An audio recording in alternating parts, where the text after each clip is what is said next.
Hello everyone, my name is Audrey Soyam, a student at California Intercontinental University. Today I'll be looking at What a College Education Buys, an article that appeared in the New York Times Magazine written by Christopher Cardwell. The main points I'll be discussing will be based on the author's views, the opinions of experts in the field, and those of Americans in general as put forward in this article. Throughout the presentation, I'll be referring back to Cardwell's article through summarization, paraphrasing, and quoting. Let's now take a look at what each of these terms mean. According to Sparks, to be able to effectively summarize, first read the article a number of times, making note of the key theme while seeking to understand the reason for the article and avoiding all repetition and variations of the same idea. She also states that summarizing a source usually means condensing ideas or information. As a summarizer, you are boiling down what the writer has said without taking away nor adding to the original text. A good summarizer will eliminate all flowery text and unnecessary repetition or expression of similar ideas in order to get to the main point. Once this is done, the summarizer can now begin to jot down what he or she believes the author set out to explore in the article and then narrow it down to a couple of sentences or paragraphs.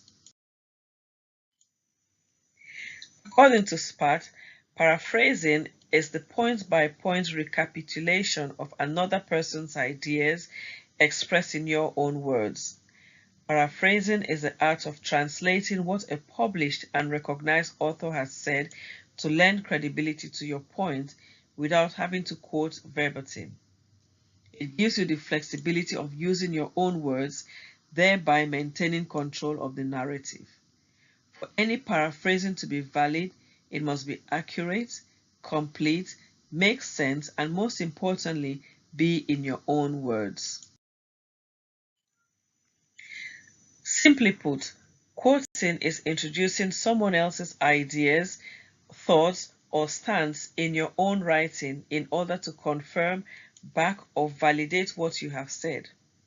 However, unlike paraphrasing, where you have the freedom to use their ideas but in your own words, in the case of quoting, you have to use the author's original words. This is done by including his or her words in your text, but aptly put within quotation marks. Quotation marks at the beginning will signify the beginning of the quote, and quotation marks at the end of the sentence or text will indicate the end of the quote. On page 106 of Writing Sources, Sparks states very clearly that, and I quote, "In academic writing, presenting the words of another writer through quotation is the most basic way to support your own idea," end of quotes.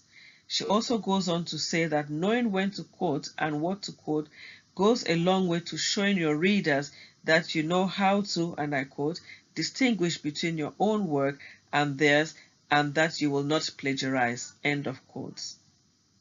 Sometimes in reading and subsequently writing, we come across passages that are so clearly put that any attempt to summarize or paraphrase could take away from the sentiments expressed or the sheer beauty of the text.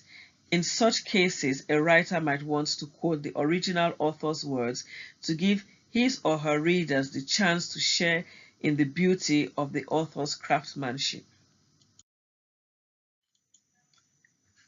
Now that I have explained these three writing tools that I will be using throughout, we can move on to looking at Cardwell's article. Interestingly, the first thing Cardwell does is introduce the views of influential Americans and social scientists to present the case that education is not for everyone. He goes on to say that less than 15% of Americans have what it takes to grasp the complexity required to succeed at college. However, he acknowledges that in spite of the above number, a number of Americans still believe in college education because of the non-educational benefits, or dare I say, extracurricular benefits it allows for those who attend college, such as finding a spouse or providing an alternative activity for the young other than just indulging in leisurely activities for 4 years. Even though he goes ahead to say that the price of college long ago outstripped the value of these goods, Cardwell himself concedes that colleges are the country's most effective marriage brokers. He also suggests that parents still believe in a college education as the key to a brighter future and are still willing to invest hundreds of thousands of dollars regardless of the fact that the price of a college education has risen dramatically in the last 25 years. However, However, he admits that for the sake of their children's future, parents are willing to pay the price. Also, according to Frank Levy and Richard Murnane, the pay gap between a 30-year-old college graduate and that of a non-graduate has increased from 17% in 1979 to 50% in present day. A lot of people go to college for one thing only, to get a brighter future. And here, Levy and Murnane confirm this notion to be true today.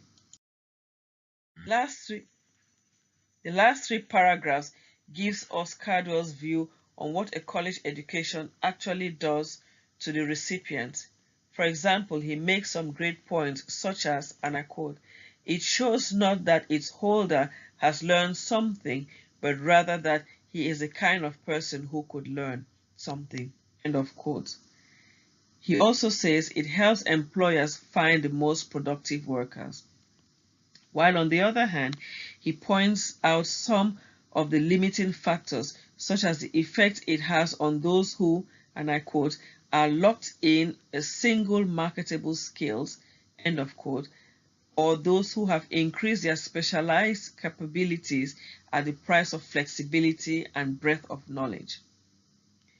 In what could appear to be a lifeline to the readers, Cardwell goes on to present two key options in response to his question. He suggests that you can either, and I quote, "go to college to get civilized," end of quote, or, and I quote, "you could go there to get qualified," end of quote. In conclusion, based on the points I have put forward through summarization, paraphrasing, and quotation from Cardwell's article, I am inclined to conclude that education does buy the aspiration of a brighter future, either through the choice of a lifelong spouse, through a chance of securing gainful employment straight after college, or the chance of a 50% higher pay over a non-graduate. I hope that you have enjoyed my presentation as much as I have enjoyed putting it together for you. Thank you.